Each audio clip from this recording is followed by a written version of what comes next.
71% on the first game. There was 72% first pitch strikes on the second game. Minimal walks. I thought we made some good pitches. We got hurt in that second game with a couple timely hits they had, but it was like last night. I told those guys, hey, man, 11 walks. 11 walks.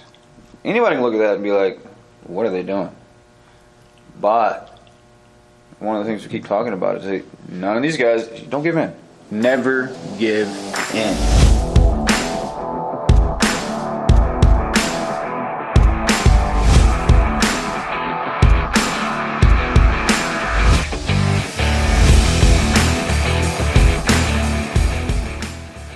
Hi, I'm Dennis Pelfrey, former manager of the Florence Freedom, now with the San Francisco Giants organization. Chad Rhoades, pitching coordinator for the Battle of the Bourbon Trail. Hopefully in the coming weeks we'll get Mike Morris, hitting coordinator, on here. Brian White, manager of the Y'alls. We've got a couple other analyst guys that we'll bring on the show, and just to continue to talk about these guys, not necessarily hype them up, but let everybody know what exactly we're doing from the inside, obviously without just looking at it. So follow us at YallsPlayerDev on Twitter. You can check out our website at theplayerdevelopment.com. From the pitching side, I mean, obviously, if we most recently talk about last night's game, the first thing that most people are going to look at are the 11 walks and the 9 innings, but which is obviously not something we're trying to do anyway. But the guys were competing and made pitches when they need to make pitches. I think that we gave up a run there with Wagner. We had a couple walks in the inning and ended up giving up a run, but immediately made a pitch to turn double play to get out of it. And those are the things that we're trying to get better at. And the idea of this league, the Battle of the Bourbon Trail, is not necessarily to win the championship, although you guys watching know me well enough to know that number one is to win the ball game. But this is a developmental league, and we're developing guys to become better. So the idea is from day one here, from when we started camp to the last game of the season, we want progression in every player. Now how much progression is going to be up to the player and how that goes, but we're going to give them every tool that is available to us. We're going to give it to them to be able to get better. And I think that you saw some of that last night, that talking about guys not giving in, even though it may have been a 4-pitch walk or a bad sequence. Might have picked a couple times, we might have made an error behind them. I think for the most part, every arm we threw out there last night, did what they needed to do to give us a chance to win, and that's all we asked for. So, I mean, from a hitting standpoint, the 2 games for the Freedom, I think that we've probably shown in those 2 games that we are going to have the best hitting club in this league. Offensively, the first night we lost, we still out-hit the other team. We left a lot of guys on base, just didn't have a timely hit. We have a timely hit, and we blow that game wide open. Last night, we out-hit them again by far. I think we had 11 hits, and they had 4. We had a couple big timely hits. I mean, a couple big 2-run homers, one of them off an ex-big league guy. I can't say enough about our offense and what they're doing. So it's going to be tough to pick a player of the week from an offensive standpoint for the Freedom. But Chad Sedio, he's had probably the best run so far. I mean, it's going to be a close. He's a pro. Yeah, he's a pro. He's a good player, and the Tigers just recently released him. He was hit 270 something in AAA last year. So the guy can play, and he's going to get a contract offer out of this league, I'm sure, for somewhere, whether it's independent ball or even affiliated ball again. So. And that's the idea for a lot of these guys, is to get them in a position to get a pro contract. I know we were talking about the pitchers, like picking that pitcher of the week and all that stuff. I was thinking about it too, because I'm trying to pick a guy at the first outing. The relievers really only got 1. A couple guys went 2 we needed. And it's kind of like, you can't pick a reliever, so I'm going to scratch off 12, 13 guys. But in my head, there was one guy. I mean, Joe Doherty stuck out. He stuck out to me. You look at his numbers. You look at career numbers, you got a walk per inning. But this league, this whole summer, and the way we're going to do it, and the way it worked with Joe down in Florida a little bit, is to see and show him of how simple we can make that delivery. You go out and apply it, because he has a really good competitive mindset on the mound. He takes care of his body. I'm not worried about that. A good character guy. His delivery's clean, simple, and he went out and proved it in an atmosphere that is something that's typically something that makes him. I can't say make him. I don't know what that actually intrinsically makes him, but I know that his walk per inning is something that's been in a professional stage. Yeah. So here, professional stage, nice crowd, good atmosphere, and he's around an environment that allows him to be free. I don't put any handcuffs on these guys. Let them be who they want and simplify it. And so for him, his delivery is clean, and I want to see him repeat it all summer. That is what I'm talking about. Because a guy like that needs a look. He needs to be looked at. Because people are going to look at him, analytics guys and data. You're going to look at his numbers. He's like, well, yeah, I need to walk per inning. But you're telling me it's not a guy sending you a video in a cage throwing 95. I get these videos every day. Oh, look at this. Look at my spin rate and blah, blah, blah, blah, blah. I'm 95 in a cage throwing to no batter. I was like, that's cool, man. I was like, but I got dudes here 6 to 8 weeks working and applying stuff in competition in a setting that there's no other way than to grow and to progress. And so Joe's that guy. Walk per inning. Past couple years, people could scratch him off, and I could say, hey, you got to look at Joe. I have 6 weeks worth of his games on video. His delivery's clean. The ball's not live. I mean, we prove it. We got the analytics. We got the Rapsodo on the field. We're doing all this stuff. The dude works every single day. He's around this environment. There's no reason somebody can't take a chance on that guy. Yeah. I mean, you're talking about a guy who was at the Frontier League draft tryout last year, who the Freedom were actually going to take. Schomburg Boomers grabbed him the pick right in front of us, and virtually a nobody on the scene, and numbers were okay in college and those type of things. I mean, has good stuff, but what I saw from him, 2 nights ago was electric, and if he can repeat that, I mean, he's probably going to be the best arm in this league, and he's going to be a guy that gets an affiliated contract out of this thing. So we're excited to see what Joe does and how he moves forward. But I mean, if you're telling me to pick an arm of the week, from what I saw this weekend, I think it's him. Even though it was 1 inning, I know Jonathan Tripp threw well. Marty Anderson had a good first 2 innings yesterday for us. I mean, every arm is thrown pretty well, and for the most part, we haven't really seen most of them in a live game setting before, so it was a little exciting to see, but almost nervous a little bit from a game-winning standpoint, not knowing really what you have in that competition setting. Yes. Every one of them performed really well. And going back to the offensive side and in the position player side, from a team aspect, I think that the Freedom. I can't really speak for the Y'alls because I wasn't at that game yesterday because we were playing, but the Freedom team itself playing together, we've played very, very good baseball. We made a couple errors last night, a couple throwing errors, which are very easy fixes, by Caesar. But again, it's another thing where we're going to progress with him and get him better as far as not making those bad throws. They were just 2 bad throws. That was it. So it was a little bit of a matter of footwork. So we got a few things for guys to kind of iron out, but for the most part, solid all the way around. I think the first night there was no errors defensively.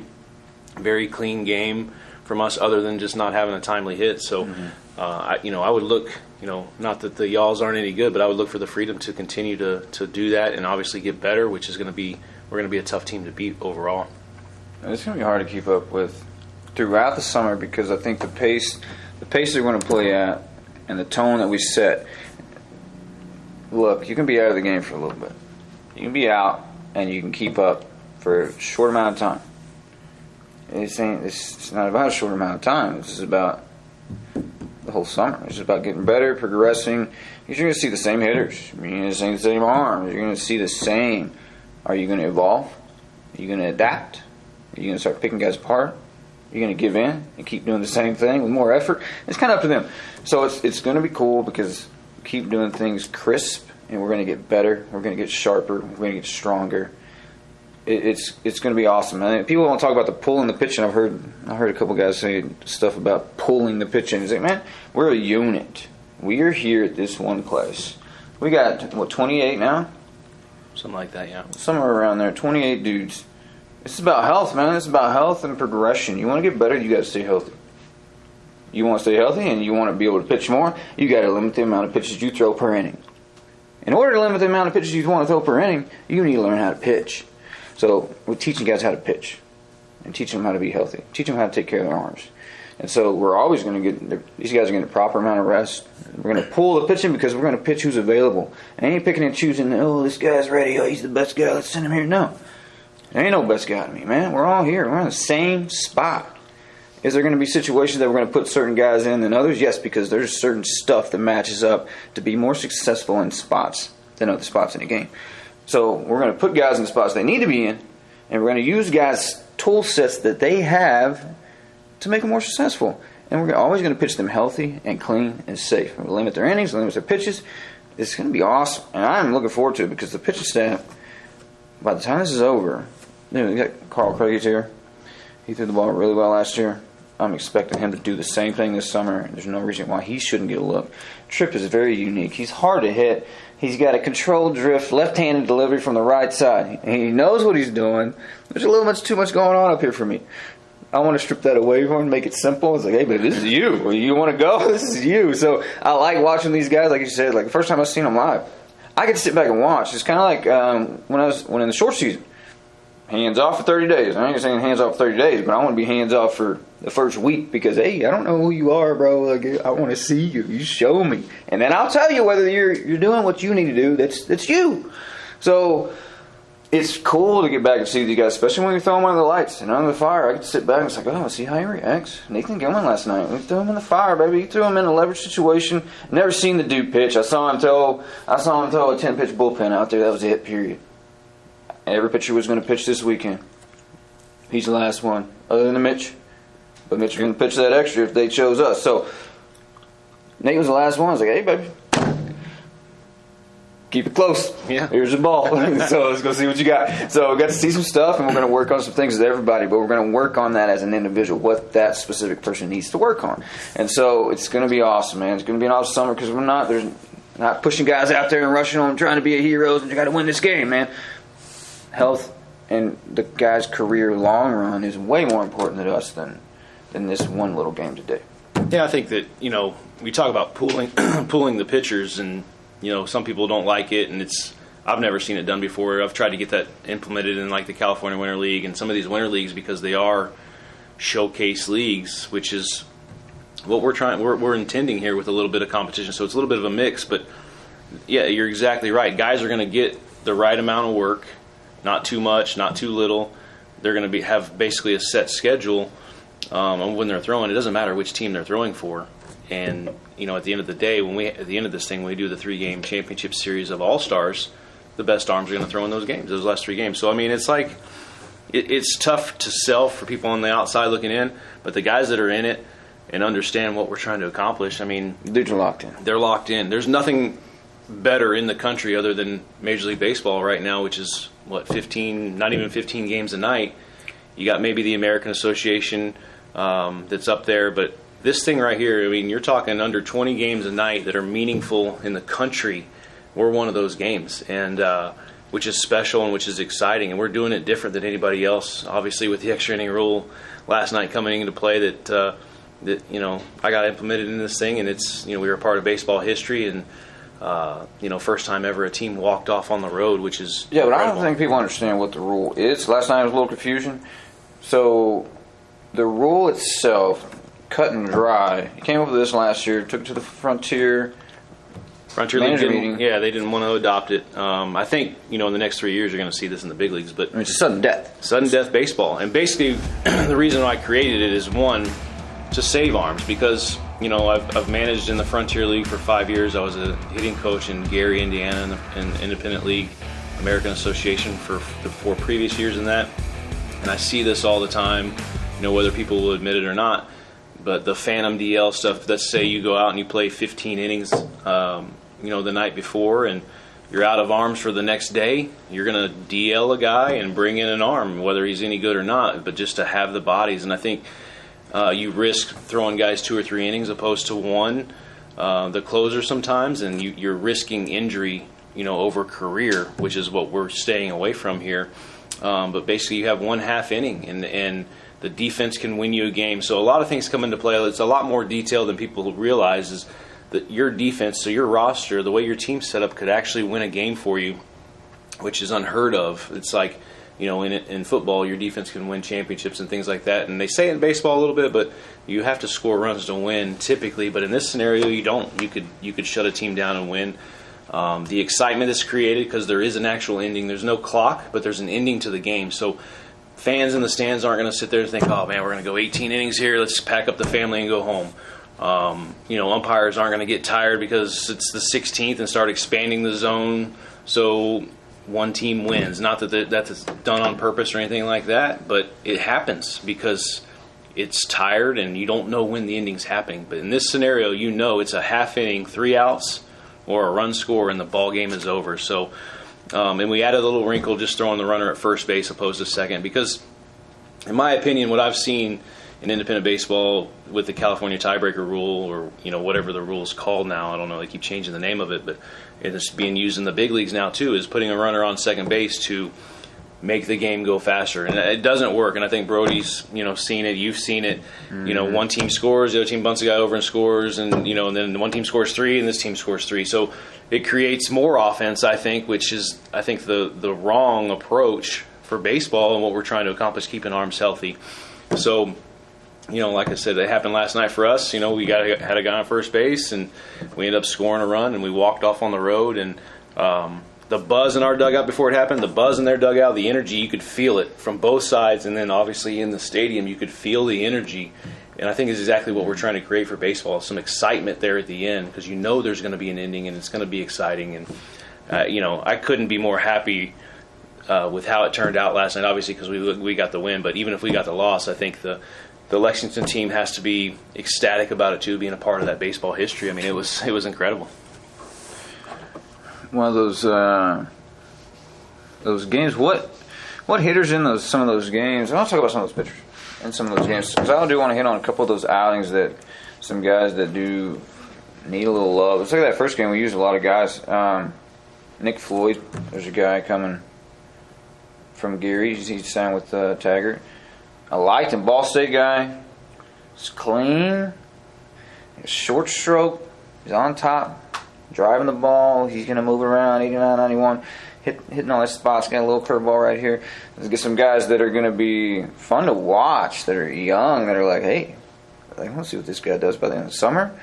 And then kind of keep an eye on some of those guys. But I liked Nick. Wheeler showed some things. Guys played around a little bit too much with their toys, kind of playing with their food instead of just go, hey, come on, do what you need. Like, don't sit there and play around too much. And let them play around. We had a couple guys for the Marlins. I mean, Villalobos and Martinez. You saw the stuff, saw flashes, and it was like, what are we playing around? What are we doing? So I think guys get back on track, and everybody sees what we're doing, and learn how to attack and get your innings, and boom. You want to pitch more? Then throw less pitches. Throw less pitches and just get back out there. It's like if you throw a certain amount of pitches, baby, I'm shutting you down. Like, we're on a limit. Like, you throw 30 plus, you ain't coming back next day. You're probably gonna get another day because there's other guys behind you that can go 1 inning. And it takes you 30 pitches over 1 inning. It takes this guy 10. Carl got 5 outs the other day in 10. Yeah. There's a couple plays that didn't get called. They were close. And just kept forcing it. 10 pitches. And he's like, come on, man. And he's going to come back. I can pitch Carl every other day because he wants that, because I know he takes care of his body, and I know he's going to limit his pitches when he goes out there. So it's like, he's going to pitch. And people are like, oh, why do you throw 3 times? I threw once. It's like, because you threw 35 pitches in 1 inning. It's simple. So it's going to be cool, but there's some arms I'm looking at. Cheek, Craigie. I mean, and, those guys is what it is. Oh, yeah. So like we talk about Joe. We got Tripp coming in there. We got some guys, Lars today is going to come in. He's going to be a pro. Lars Ligori, it was kind of bittersweet bringing him here because I know he's good. He's really good. But in 2017, he did beat the Florence Freedom through a CG, and I think it was Game 1 of the championship series. And beat us. I don't know where Mike is, but he said that he got Mike on some left changes. But Mike says he doesn't agree. Yeah. But But yeah, you're right. I mean, some of those arms, like bringing in those 2 Marlins guys, Martinez and Villalobos. I mean, that's the first time I've ever seen them, and they were electric. And Hans was nice good yesterday. That split change, and we didn't get to see Owens and Bernal and those guys through over there. Reach has been really good, man. He's pumped strikes. We didn't get to see Pearson. I'm excited about Pearson. He clean up his delivery and keep him on line and let the stuff come out. But you got Han Clayton. He was out of town this weekend. I'm excited to see him get back. There's a lot of arms there's some that I like, especially that have the potential to get in this league next year. I mean, you're pitching this. It's like a tryout all summer. Yeah. Oh yeah. probably all summer. There's guys watching this, scouts watching. I got my buddies calling. There's coordinators trying to keep up with those pitch counts and make sure that we're keeping guys safe. But it's cool, man. They're gonna get some looks. How'd you feel about how Bennett's start? How'd you feel about how he threw? Nick's got some interesting tools, man. He's got an interesting tool set. Very hands off him. Obviously, he's an organizational guy, and his farm director and stuff. They want some video that we got to chop up and send over. That's one of those that I can't give verbal. It'd be irresponsible of me to do that. So I know what he's working on and what they got him working on. And more for me, it's going to be more pitchability. I can talk about how to pitch. Hey, mechanics are what they are, man. Like, a perfect mechanic's not going to make you a big leaguer. Throwing 95, 96 is not going to make you a big leaguer. It doesn't absolve you from learning how to pitch. So let me teach you how to pitch. They want to talk about your mechanics and do the video and do all that. Cool, man. Cool. Because that doesn't mean anything to me. I want to teach you how to pitch. Working ahead. Expand the zone. We know how to read some swings, pick some guys apart, work on your timing, throwing purpose balls or throwing good balls and knowing how to throw ball strike, knowing how to strike the ball. So he's got the tools to be able to do that type of stuff, and I'm hoping to be able to get through to him and spend some time with him throughout this summer as far as how he can sequence his stuff better to help play off each other. Usage on certain off speed that kind of is going to get him out of his delivery. He kind of gets too slider heavy, then he's going to get rotational, and he's going to get around the ball, and he's going to mess up in the zone. So there's things. It's like, hey, I'm not talking about delivery. I'm not talking about your mechanics. I'm just talking about pitching in general. I just want you to make you a better pitcher. So, but he's very intriguing. He can mow through some lineups. I think from an offensive standpoint. What Danzer? I'm talking about Danzer. Danzer, yeah, the kid's electric. I mean, he's a swinger. He's a little bit of a hacker, so some of those things will tone down with the swing as far as pitch selection and things like that. But the guy continues to get on base. He continues to be a very good utility player for us. I mean, he played center field last night. No issues out there. He can play second base, can play third base, can probably play shortstop if we need him to. He's just a grinder at the plate, and he's a guy who actually came and worked out with the Freedom last year. I think we had him for a 6-game homestand working out with us every day to see if he was going to be able to do it. Obviously, if our team last year, we were very solid in the infield and the outfield. Our team was very good. It was probably the best team that I've put together since being in Florence. So him coming to work out, it was kind of a long shot anyway for him to make the club. But obviously kept in touch, and as soon as this thing came up, he was ready to go to prove how good he could be, and he's done a good job. I mean, Johnny Knight. The guys call him a banger. He hits, and he's got power. He doesn't really swing and miss. And I can say that with virtually everybody in our lineup. Cesar Trejo, the guy just continues to barrel baseballs. Craig Massey leading off the game, sets a great tone for us. I mean, you've seen some pitches. He's an independent league pro who I think deserves a shot in affiliated baseball to be able to go hit, because I think he can hit with anybody. And the lineup just doesn't stop for us really. I think in the 2 games, from a team aspect and as a whole, we haven't really chased bad pitches. We haven't got ourselves into bad counts by chasing those breaking balls in the dirt or anything like that. I think we've done a very good job honing in on approach, and I think that any Frontier League team especially ever liked the way the Freedom players were, like that style of baseball. If they did, they should be watching this thing, because these guys are going to turn into those Freedom-type players from a mentality standpoint. And I think every one of them are going to be offered several different contracts from teams in this league. Yeah, they all can't play here because we got too many. Exactly, so many guys. There's going to be dudes, man. There's going to be a lot of guys that Bumpus, he's still playing. Yeah, he's with the Reds. Bumpus with the Reds. By the end of the summer, though, he's going to be a guy that kind of puts your handprint on too, to be able to go through that system and be himself. Yeah, the goal for Bumpus is to get better. I mean, just like with everyone else, and I want to put him in a position where he goes into spring training next year with the Reds and has a legitimate shot of making a high-level club in their organization. So, we got Tyler Fitzgerald here from the Giants. Logan Wyatt hasn't played yet. He'll be here next weekend to play. 2, current Giants players that were probably going to be with me in San Jose last year, and this year, and excited to see what those guys can do. And obviously the same thing for them, just like it is for anybody else. Craig Massey's signed with Southern Illinois. All those guys, I want them to be better than when they came here. I mean, that's the idea of it. And, it's really hard to kind of see where they're at after 2 games. Like you said, we're letting them free it up a little bit and be themselves, and kind of finding those things, those little wrinkles we need to iron out. But obviously we'll keep this one a little bit shorter, but instead of going player by player and those things. But I think overall for the weekend, I think all 4 teams are 1-1. Lexington's put together a couple pretty good squads as well, so it's going to be very competitive. And like I said, one of the top 20 games in the country. I think that you put us up there with some of those big league games of what we're putting on the field. It's pretty nice. It's going to be fun to watch. Same thing. I'm right there with you. It was a good weekend. Showcase, I think, some flashes that everybody showed what they could do. I mean, I think we're going to hit and give everybody some love towards by the time this is over. But everybody did something. Everybody played their role, and everybody's it's still working. I got to go out there and get on the field because it's their day off. But hey, all the pitchers want to come in and throw and get some work in today. So knock out some bullpens and get ready for this next week. It's going to be fun. Yeah. So those of you watching if you want to see more detail and things like that, you can go to a website called theplayerdevelopment.com.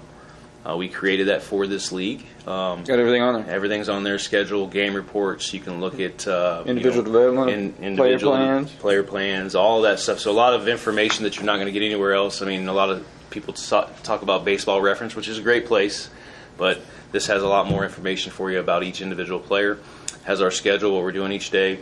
You can follow it on Twitter as well. It's at Y'all's Player Dev. At Y'all's Player Dev on Twitter. They were showing some videos and some other cool things like the historic walk-off win on the road last night. So thank you guys for watching. Appreciate you. We'll see you next week. See you guys.